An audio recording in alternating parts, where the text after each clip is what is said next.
Les TER de la Nièvre et de Lyon, c'est ce que craignent les usagers qui organisaient aujourd'hui un rassemblement dans la Nièvre en gare de Clamecy pour dénoncer la fréquence insuffisante des trains et ils s'insurgent contre la potentielle fermeture de la ligne Clamecy-Corbigny.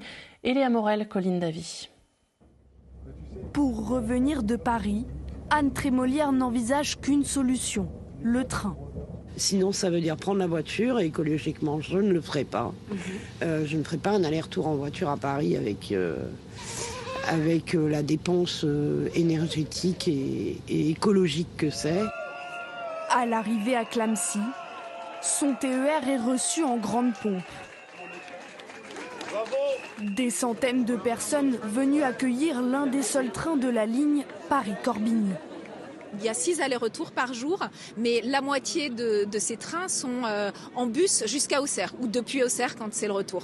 Et il y en a un par jour, un aller-retour qui est de 2h30, et les autres sont plutôt de 3h, voire un petit peu plus, avec 1 à 2 correspondances. En termes de qualité de service, c'est vraiment être traité comme la dernière roue du carrosse, quoi. Des trains peu fiables, des trajets trop longs. Ces usagers, exaspérés, réclament des moyens pour leur ligne.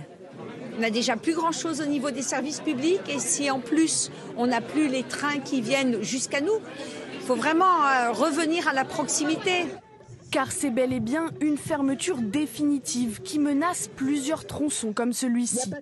Peu desservi et dégradé, il nécessite des travaux d'envergure que la région chiffre à 500 millions d'euros.